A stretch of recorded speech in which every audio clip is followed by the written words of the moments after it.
Episode 419 Global from Asia, part 2 of the origin story here, going into Global from Asia and what we're doing now. Let's tune in. Welcome to the Global from Asia podcast, where the daunting process of running an international business is broken down into straight up actionable advice. And now, your host, Michael Michelini. Thank you so much for choosing to listen to, or maybe watch, this Global from Asia show. Actually, some YouTube consultants are bombarding us saying we need to get more views on our YouTube channel. Yeah, but we're mostly iTunes audio. I think most of you are outside, but if you happen to be watching this, hanging out in the hood here in Thailand, it is 6 days till the Cross-Border Summit starts. We're also adding Cross-Border Matchmaker Expo the day before. That one will be totally for free. You get to meet some factories, and we're working with some amazing partners on that one, as well as free meetup the day before. But of course, the grand event is the summit on the 16th and 17th. I think maybe a couple more general entries. I'm actually speaking this time at it, and I have some surprises. But you get a little bit of hints today on this show, if you can't make it, where I talk about the future of Global from Asia. We have Lorenzo back with the Leaders with a Heart podcast host. He says I inspired him to start his podcast, which makes me so happy. That's what I love to do.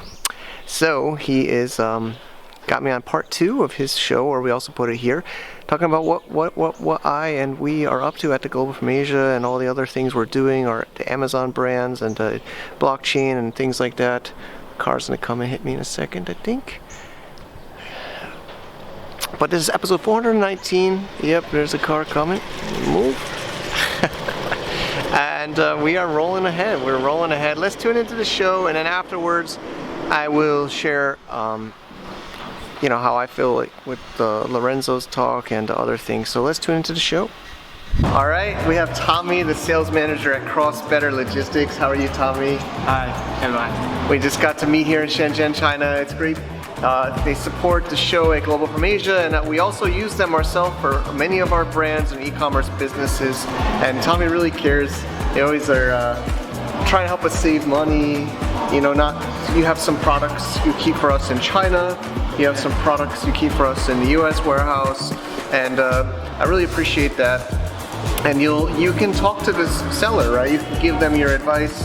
You work with many Chinese sellers a lot, right? And you can help the sellers understand more. Yeah, we are very professional for the shipment to USA and Canada. Also, we have warehouse in USA and Canada. We can help our factories, suppliers, sellers for the shipment. Yes. Yeah, for the e-commerce business. Yep, and you even keep stuff in China too. So sometimes if you have the limitations of sending too much to Amazon, you can keep it here in China with CrossBetter, or you can send, of course, to the U.S. warehouse. They have many different options, and they're always trying their best to find out what's the best solution for you. So definitely talk to Tommy, talk to CrossBetter, and thank you for your support of the community. Yes, we have good pricing and better service. Yes. Thank you. Thank you so much. Greetings, everyone. This is Payman Lorenzi, host of the Leaders What podcast. They have a part 2 of a beautiful conversation I started, I think, last week or the week before, with one of my good friends that actually met in person when I was living in China and Hong Kong. Mike Michelini. Mike Michelini is the go-to guy when it comes to anything sourcing in China, anything doing business in China, and he's a big-time podcaster, inspirational guy, and also he hosts some of the biggest events for cross-border, and is actually going to have one soon in the next, when is it? November, what's the date again? 15th we have a little expo, and then 16th, 17th is the conference. There you go. So we're going to talk about that. This time it's not going to be in Hong Kong and Shenzhen like it used to be. It's going to be in Chiang Mai, Thailand. So it's going to be fun. A new experience for the new world post-pandemic. So it's going to be exciting. And anyways, I'm excited to have him back because last time we talked about his path, his background, quite a good one, very colorful. Especially love the section about what he talked about, what it's like working on Wall Street, on the streets, not in the streets. I know. It was pretty much same as you say, same. It was fun. Some cool stories, and we're gonna continue where we left off. So first of all, Mike, welcome back to the show, my friend. Thanks, buddy. Thanks for having me, Payman. Pleasure all mine. First of all, tell us, how are you doing today?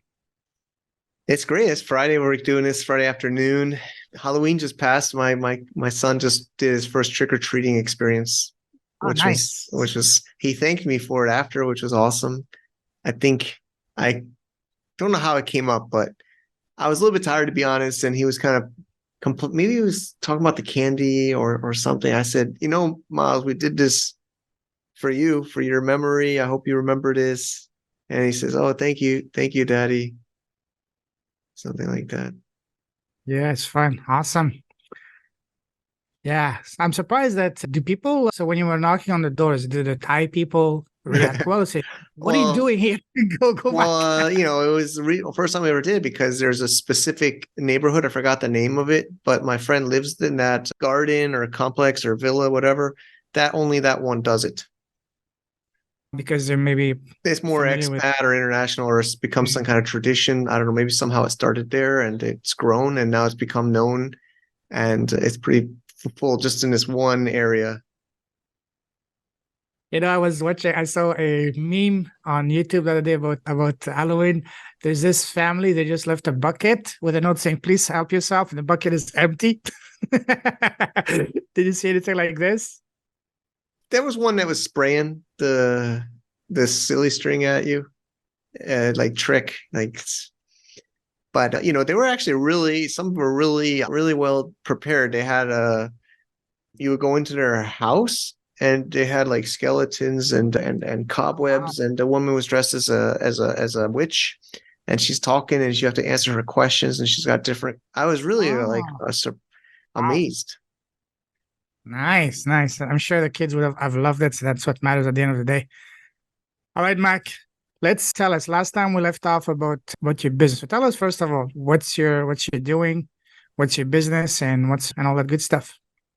Sure. I think you know me by now. I do lots of stuff, but I'm starting to call it an e-commerce venture studio, or basically we own and operate a few different e-commerce related businesses, product businesses, as well as services, and mostly on Amazon. And we started all of these during COVID. Actually, most of the brands, we joined as a partner later that was existing already, but all of them started during COVID to do what I love to do is creating.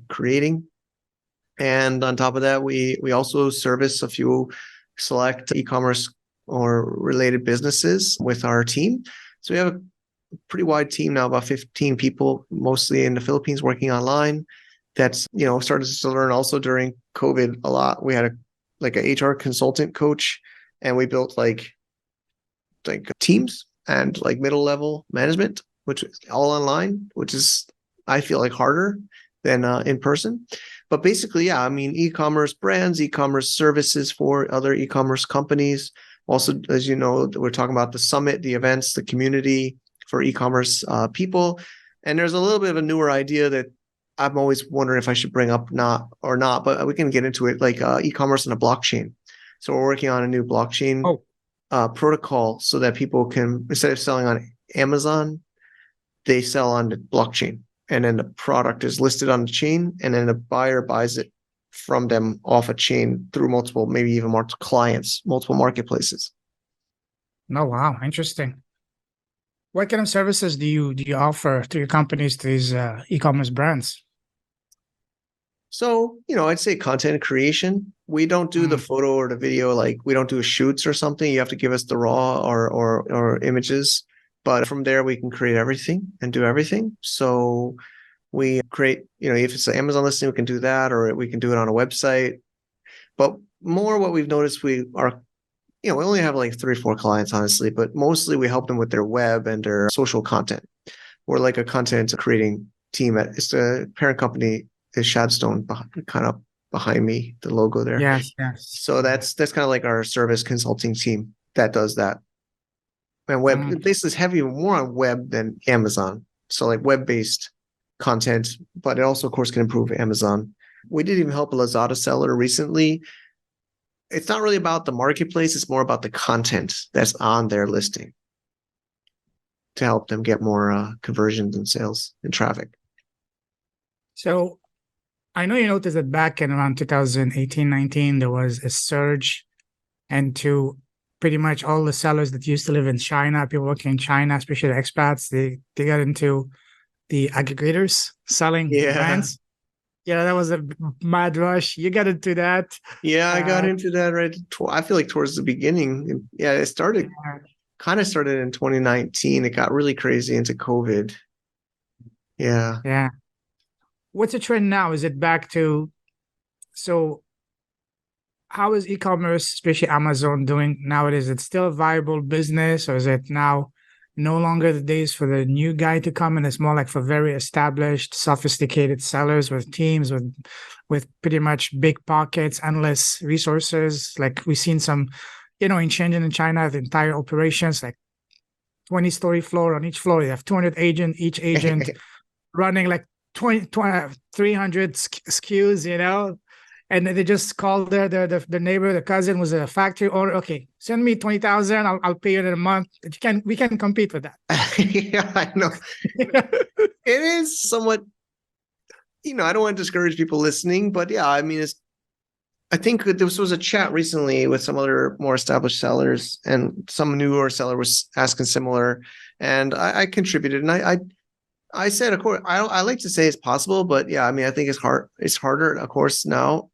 One other seller said it better, and he says it's not about how much time you put into it. It's more about the strategies and are like effective with how you do it.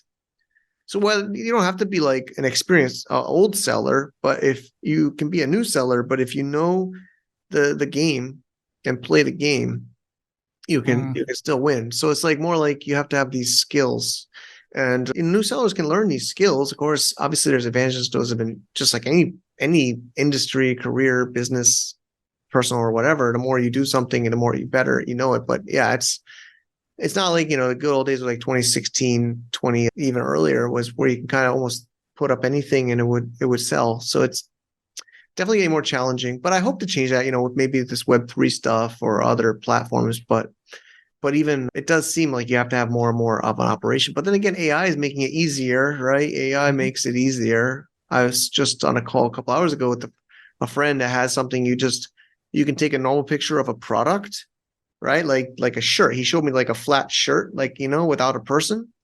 And it actually can put it on an AI model. And it doesn't look like, it's not just like a sticky one, like those toys where you put the cardboard clips.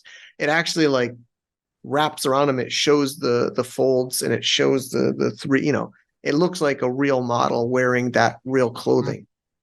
So that's making it more accessible, because you don't need to have a photo studio and models and photographers, but it also means, anybody can do that now, right? So it's just a weird kind of thought, but then it drops the barrier, because anybody with I don't know what the right word is, passion, drive, or just determination to keep pushing that content out, because he's basically saying you can use this and then not just put it on your listing, put this on socials.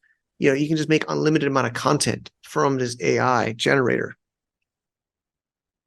One question I want to ask you now, of course, that's a very, ongoing question that changes all the time. So remember back in 2015, 16, there were people saying, oh, you can launch a product with $500, $1,000, and it came to 5,000, 10,000. So as of today, November 3rd of 2023, what's the minimum budget required to launch a successful successful product on Amazon? I hate that it depends, but yeah, I would still say around 10K.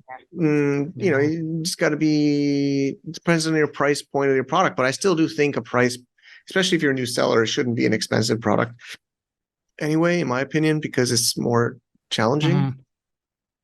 So, if you're doing like a $10, $20 product, 10K with inventory, just try to get as little inventory as possible, in my opinion, to start, and then get the experience launching it with PPC and other launch strategies. Again, I always say it, and I can't say I always practice it myself, but you've been involved with that, building up a list before, right? Building up an audience before. So if you have some kind of audience or traffic source before you launch your product, in here there's so many nomads in Chiang Mai. A lot of them are affiliate marketers, right? They're really good at traffic generation. if they were to apply that to launch on Amazon or launch a physical product, they have a huge advantage because they can use their list. Hopefully they're building up emails or, communities or groups or pixels or whatever. That, that's a huge advantage to launching, right? So if you have that when you launch, or, like Kickstarter or crowdfunding first, then to Amazon. Our friend Don Wilder speaks about that. And I haven't done it for my own brand, but I've been involved with some, and I've seen some campaigns like that.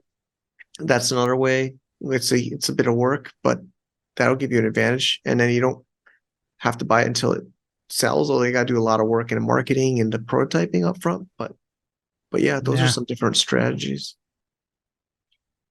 Two questions don't come to mind. One question, I'll leave it for another moment, but is China still a viable option for someone that's starting to or planning to launch a product, a business for the long run to source from China? Because, we both, we heard horror stories, especially during the pandemic, that factories would take your money and disappear. And, what's the deal nowadays in China? Is it still a viable option? I just want to say I haven't heard the story of them just disappearing during COVID. Maybe it happened, but I don't. I just want to say, I don't remember that myself. But yeah, I'm sure that could have potentially happened. Hopefully, if they were a legitimate factory. But yeah, of course, I guess there was cases that I could see happening where they go bankrupt or other issues. But China's Canton Fair is kind of just wrapping up right now. Our friends just had those meetups. Chris FBA for you just did a second one a couple days ago, and they're saying more came this time than last. More international sellers came. So China did just finally reopen the border in around February 2023 earlier this year. But I was literally just on a webinar with Megla this morning from India. I was about to mention that. Yeah, yes. I was just on her webinar like 6 hours ago. And of course, I'm talking about Thailand. Her and her team talking about India.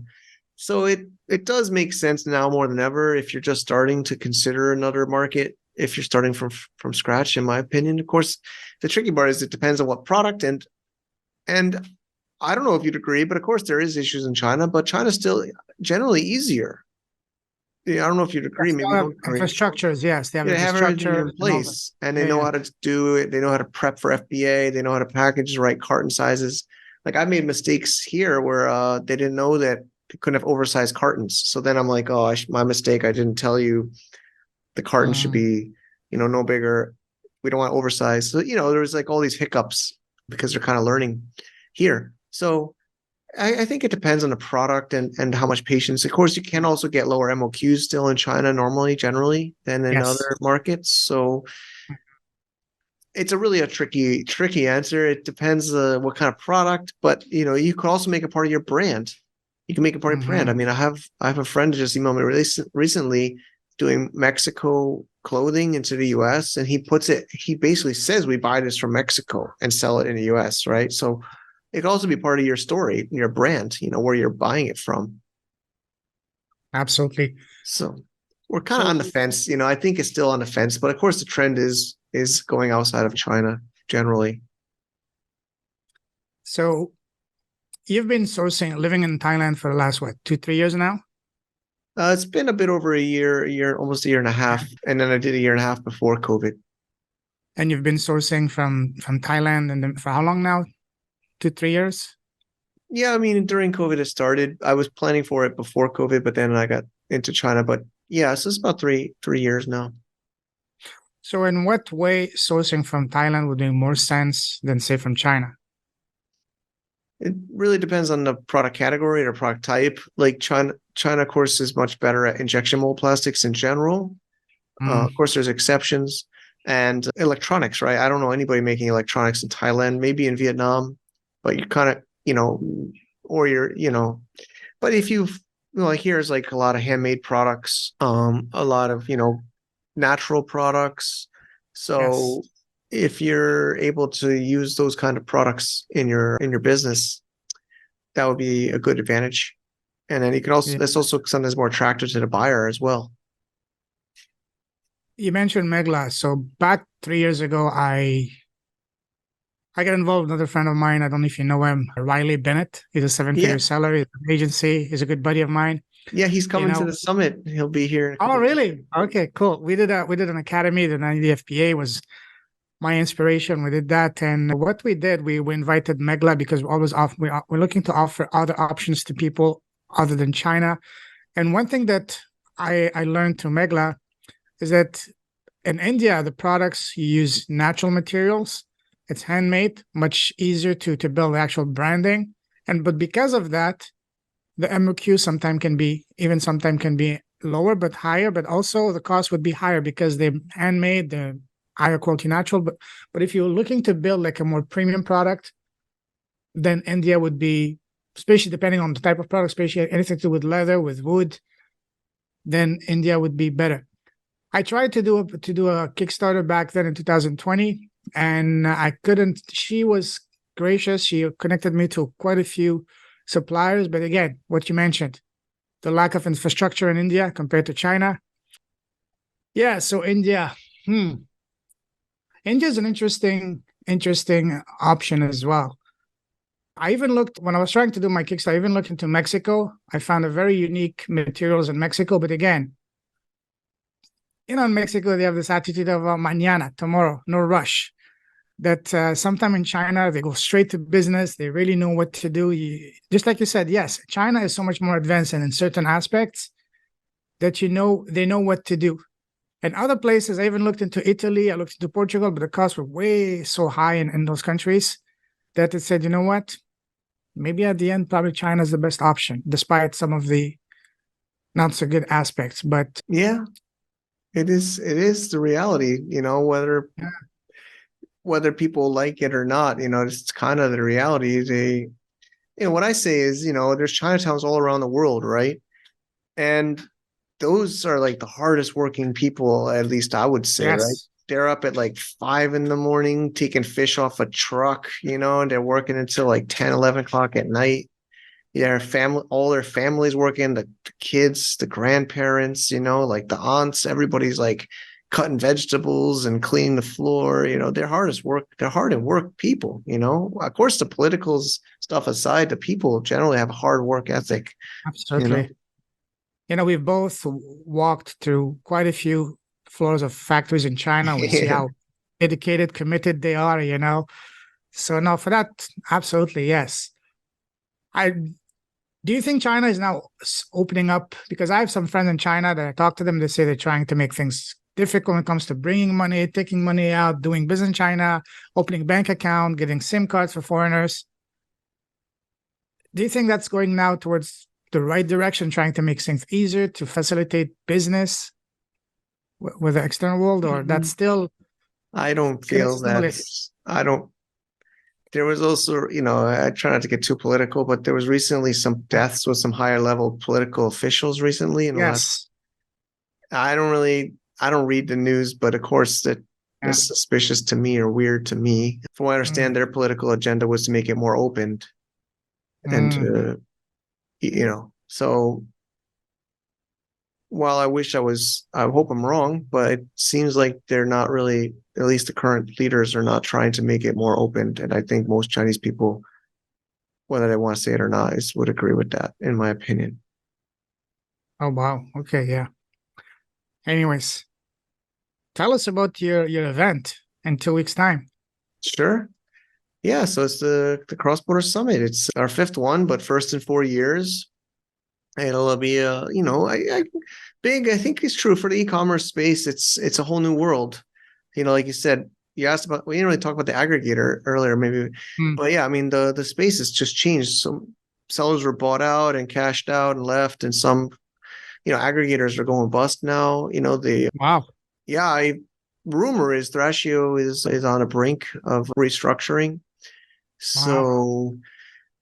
So yeah, the event is about new open borders, new beginnings. We waited to do it until China was reopened because we do have some great Chinese speakers and Chinese attendees coming in for it, and we welcome that. We really try hard to bring local Thai, and there's some from Singapore. Megla's coming from India.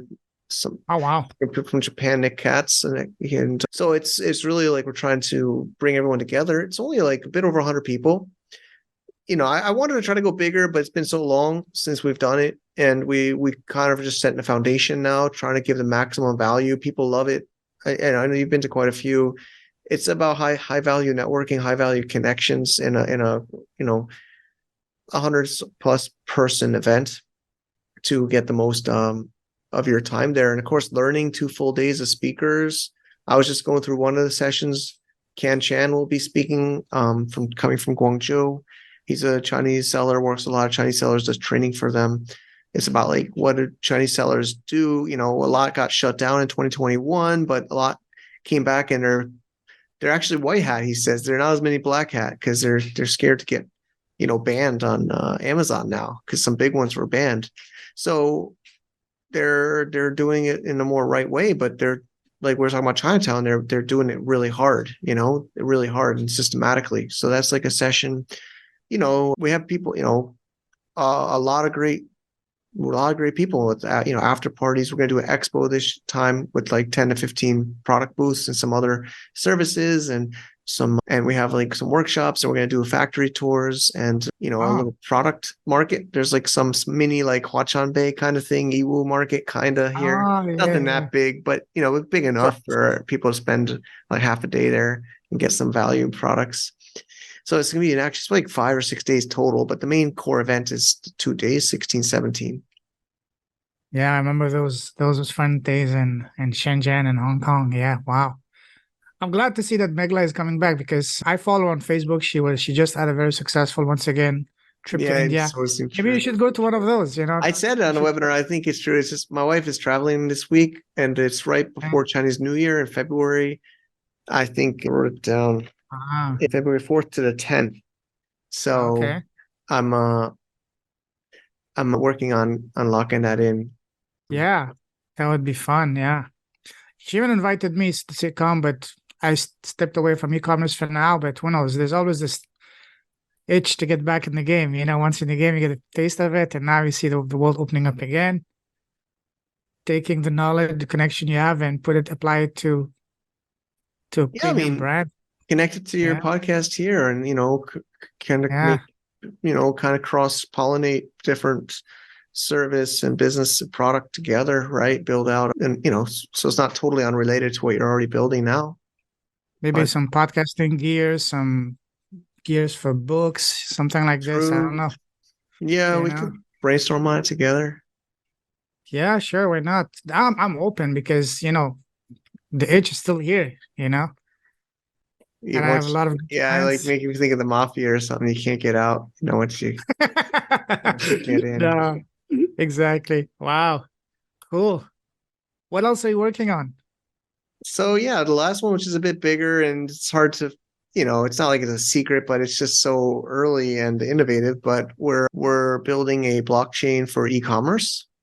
Wow. So it's called LoadPipe. I think we've maybe heard that keyword. We had that for a few previous uses, but still a general idea of supply chain on a blockchain, but starting with an e-commerce.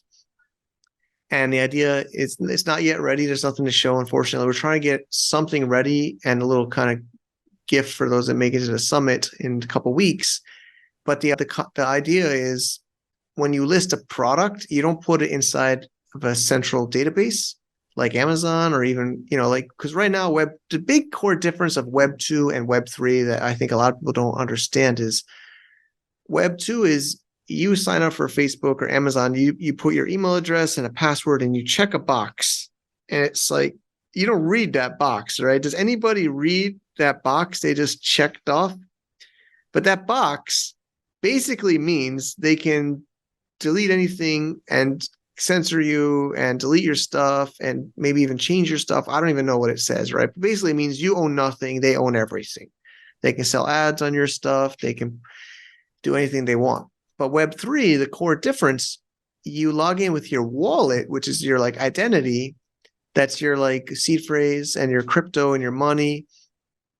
So maybe some people are familiar with NFTs. I know some people got a bad taste in their mouth from the NFT bubble, but it's not dead. I definitely don't believe it dead. Of course, there was a huge bear market, But basically, the idea is you own the assets in your wallet, and you have your money and you have your assets in your own wallet. And then you list them on a marketplace, but they're still your identity and your content or assets in your wallet. It's yours. So even if the platform deletes you on Web3, your identity and your content is still in your wallet. I don't know if you understand that difference. Do you want to explain that? Is that clear? Yes, I get it. Yeah. So we're building that. Basically, we're building it where you put the product in the blockchain and all the product data is on chain. You list it onto, say, something like like Amazon or like a marketplace that's Web3, but it's in the listing is in your wallet, and you're saying, I have 50 of these. This is the picture, this is the description. People pay you, you get crypto, you ship it, there's some escrow, right? And it's all on the chain, And then if this marketplace doesn't like what you're selling and they want to delete you, they can, but they can't take your name and your content. Like, it's yours. So that's the core difference. The censorship is on the marketplace level, not on the protocol level. It's separating the data from the marketplace. Whereas right now, we all just accept, we sign up for Instagram, Facebook, Amazon. We just accept that that's not ours. We just accept that I get banned. They take my money. They take my product. They take my listing, my photo. They take it and it's theirs. Or that's what I checked off. But with Web3, they can still ban you on the marketplace, but you would still have your stuff in your wallet. So that's what big difference. Yeah, big difference. It's a huge difference. And I speak, our friend, I think you met Danny McMillan. He's like a top podcaster and, influencer about Amazon in the UK. And I said, hey, Danny, what do you think? He's like, mate, he's British. He's like, mate, I don't know anything. I have, maybe he says, I don't want to put totally words in his mouth, but he's like, maybe I've used Coinbase or Binance, or maybe he says that, or others I talk to. Basically, just generally, I don't want to say a specific person in the community, but the community's not into it. Like, I don't even know what MetaMask is, they'll say. I don't even know if maybe you know MetaMask, but they don't know MetaMask, which I think anybody that's done anything with the NFT. So yeah, we're working hard on this. And I don't know if you met Nick. He's been in the community a while. He's from India in Shenzhen, but he's one of our lead developers and partners. We had a call last night. We're hoping to get this prototype ready for the summit. And you kind of connect that to the theme of Open Borders, New Beginnings. Like, this is a new beginning as well. So you're going to launch this for the summit? We're going to have some... Launch is a big word, but we're hoping to have somewhat version of an alpha or a beta, like a limited access edition for attendees. I don't know how much I want to spill the beans as well publicly, but the idea is maybe people will be able to be our first seller on the marketplace, because it's not like anybody can be a seller at the beginning. So it might be some benefits like that. We're thinking of the benefit and what we can. Actually, it's going to be a long weekend. I'm going to have a weekend with developers. Lorenzo, I've been so happy lately. I'm getting really good luck having technical co-founders joining this project. Usually, usually, at least I think many others struggle to kind of attract technical people to join us, like not just like a salary or a consultant, but as a partner. And so I feel like that alone is like a win. Because we have 3 really talented developers. I mentioned Nick. There's also John and Bo, and they're building and they're loving it. And we won a hackathon. We went to the Ethereum Foundation hackathon. We didn't win like top prize, but we won a partner prize. We won 2 partner prizes and a little bit of cash too. And just like around a bit over $1,000 US. And but still, it was not about the money. It was about the validation. So. I think people get it and they say it's a huge thing, right? And so many people are scared to, compete with Amazon, because I guess we're going to compete with Amazon. And I'm actually a little bit nervous, Lorenzo, because my friend, I feel like they're my friends. I have friends at Amazon are coming to the summit. They're speaking, but it's not really competing. They could actually use this protocol. They can use this. I don't think they would, but they could, right? They could put their data on the blockchain. So I welcome Amazon. Maybe some people think that's counterintuitive, but I welcome them to use this ecosystem. Absolutely. Who knows? Maybe later it can just you can sell it or license it to them, That's the Maybe. ultimate dream. You get a nice 8, 9, 10 figure exit, you set.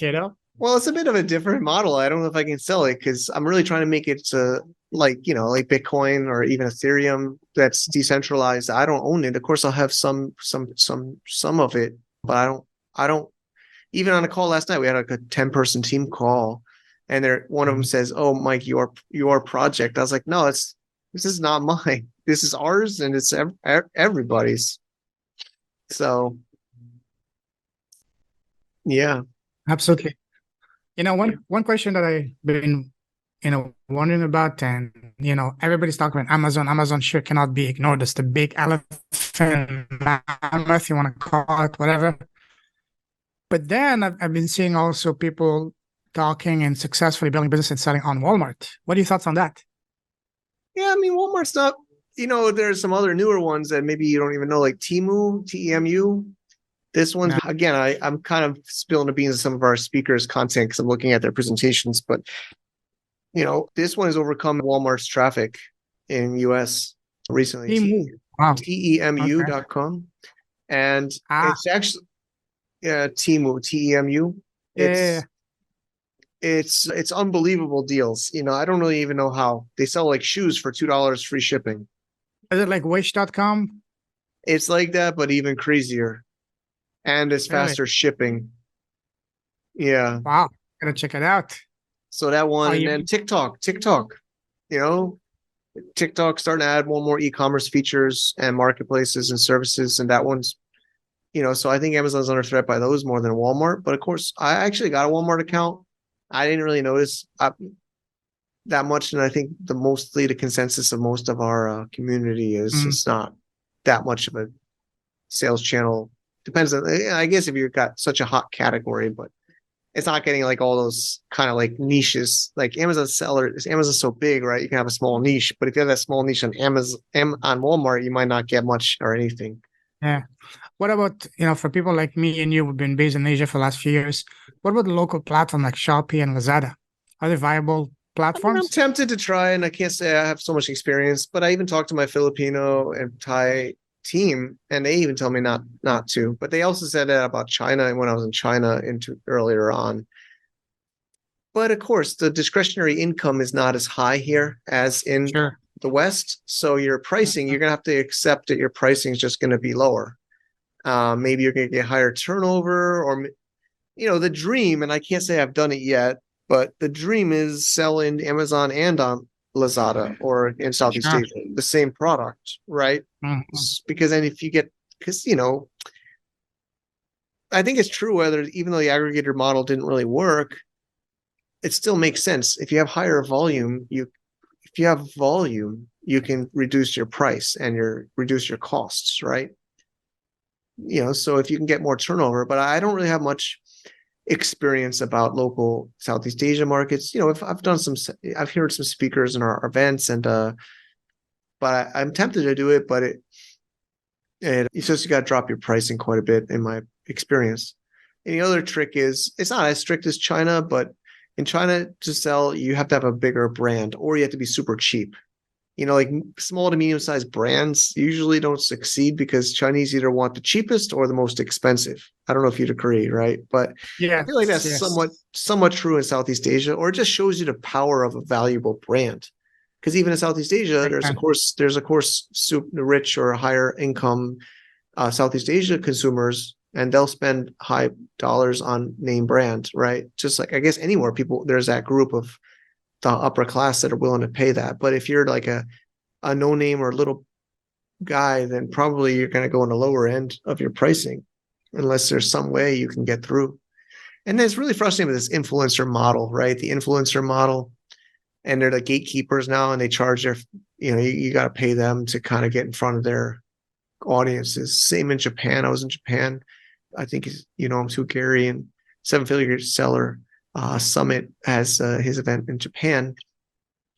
And there was also, you have to get through these gatekeepers of influencers there too.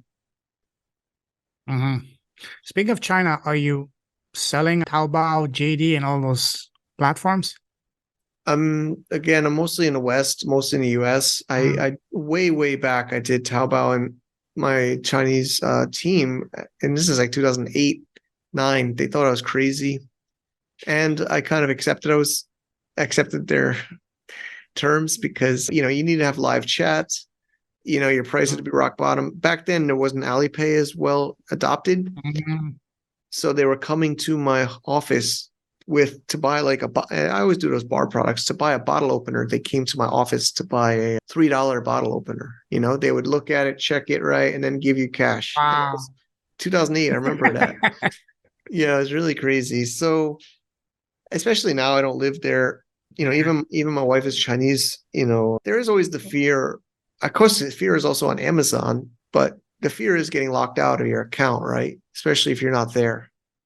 The In fear of locked China, out. yeah, Yeah, like it's likely it can happen in any market, any sure. web. That's why I'm working hard on this Web3 stuff. But in Web2, you're just renting an account, right? It's not your. But especially in China, you one wrong move, you don't maybe even know what happened. Your account's locked, your money's locked or whatever.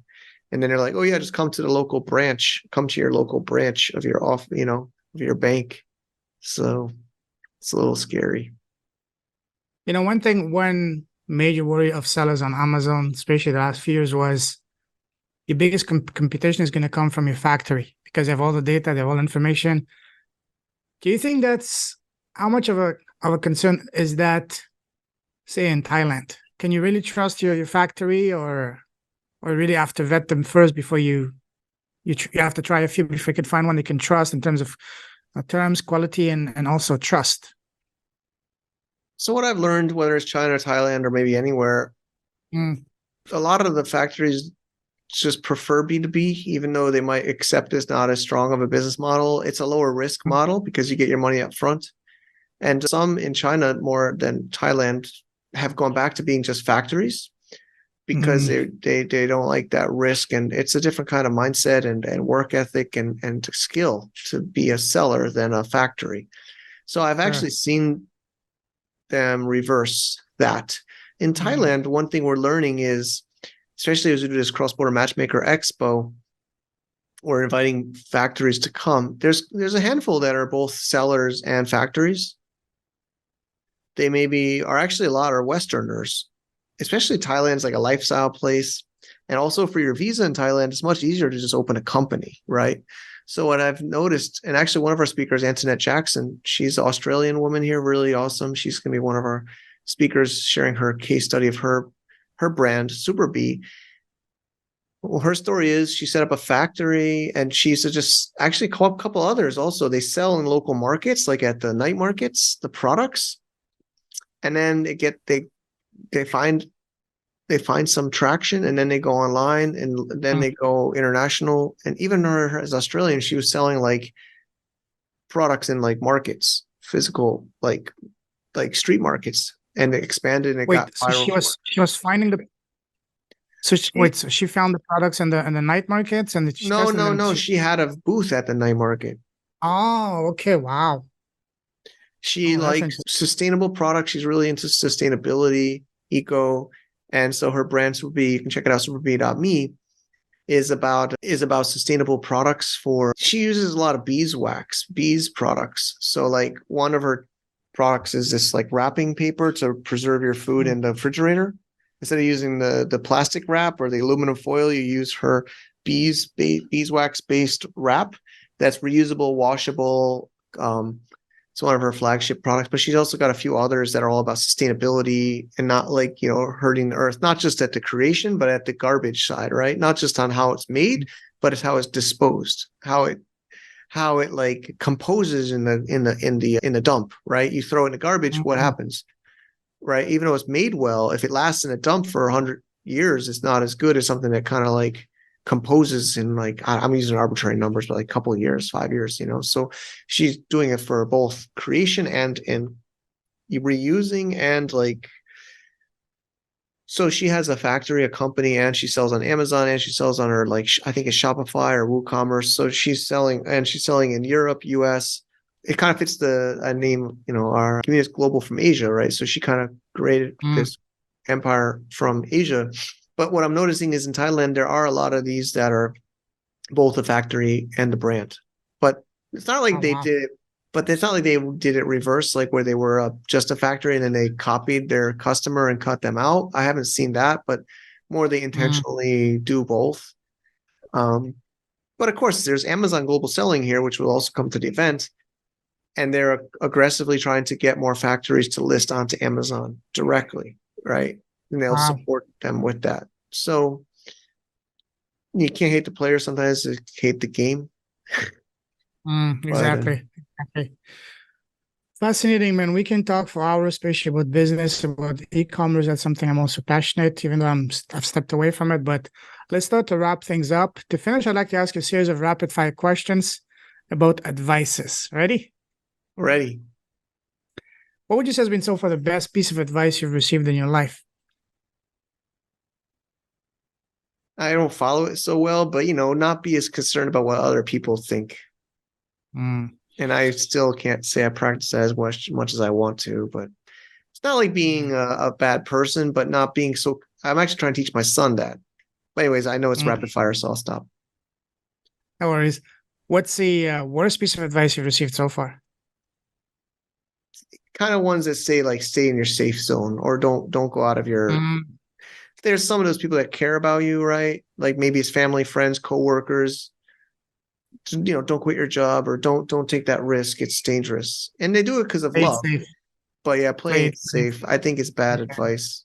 Especially, I sure. guess maybe the older you are, or maybe, of course, the younger you are, usually the less risk it is because you don't have others depend on you. But Mm-hmm.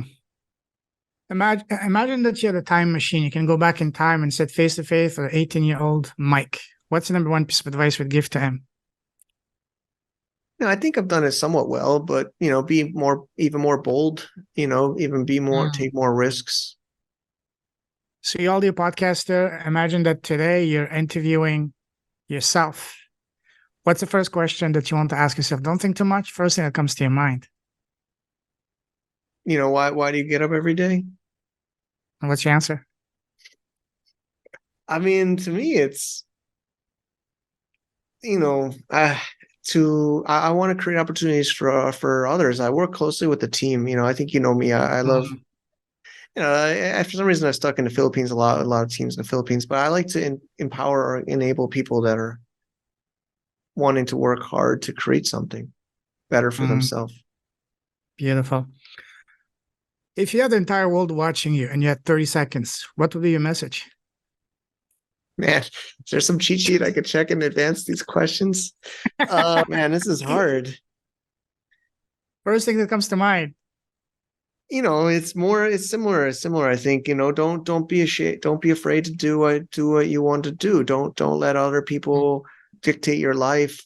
you know, I don't want to say be selfish, but I think you got to find out who you truly are and become who you're meant to be.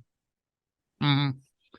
The last question, that's my favorite question to ask all my guests, and that is what, and that question I will have to give credit to where credit is due. I got this from Rico. He asked me that, and I remember I said when I was in Manila, we did that episode today by his pool, amazing place, but that's another story. So Awesome. the question is, what is the smallest thing you've done that has had the greatest, deepest, most profound positive impact in both your life and business? For me, for example, has been starting my podcast. What about you, Mike? And by small, I don't mean something small. I mean the one thing you've done that has had the most profound impact in your life and business so far. Yeah, I mean, I think it's generally around the content creation. Like every time I started, even my personal text blog in 2007, it brought me opportunities. So then to form a podcast, even a vlog, the video blogs, like I was at a workshop the last couple of days and people were watching my videos and they know about me and they are giving me, feedback or questions. So yeah, I think, sharing my story. Hmm. That's it. We all have a story, we all have a voice and gifts, and that's what we are here for. To share your story and your gifts so we can inspire others to make the world a better place. All right, Mike, awesome. And if someone wants to connect with you, what's the best way to do so? I think mikesblog.com. I have a little contact page there and you can also check the personal updates. And then if you like the kind of business stuff, e-commerce stuff, globalfromasia.com. And then of course, if you crossbordersummit.com is the event and probably won't be enough time. We're sold out on the VIP, but maybe next year we'll hopefully have it when this is shown online and come to our event. What's the date again for the event? November what again? This one is 15, 16, 17. The core event is 16, 17, but we have a free expo, no cost for you for the attendees on the 15th. Beautiful. We'll put that on the show notes. Listen, Mike, always a pleasure talking to you. Keep doing what you're doing. Keep shining your light. Keep inspiring people to create a better life for themselves, and all businesses find the best product they can. Keep doing what you're doing. Talk to you soon. Take care, brother. Cheers. Thanks so much. And thank you to our sponsor, our returning sponsor, Mercury.com, online bank. Well, it's a real bank, but you can do it totally online for US. Our Blimp program participants are going through this as well. Thank you, Mercury. Travis is great there. He's been on our show. He's been in our events. We're going to have another event where we will have them attending as well. And if you want to get a little bonus for you and us, if you sign up and do some special circumstances, you can go to globalfromasia.com/Mercury. I also have a video tutorial that we use even for the Blimp people. I use the same exact video to learn how to use it. I hope you can check it out. Totally free. Why not? See you there. That'll be at globalfromasia.com/origin2 for the video and the audio and the transcription and the show notes and the links. So thank you, Lorenzo, for interviewing me and letting me share on our channel as well.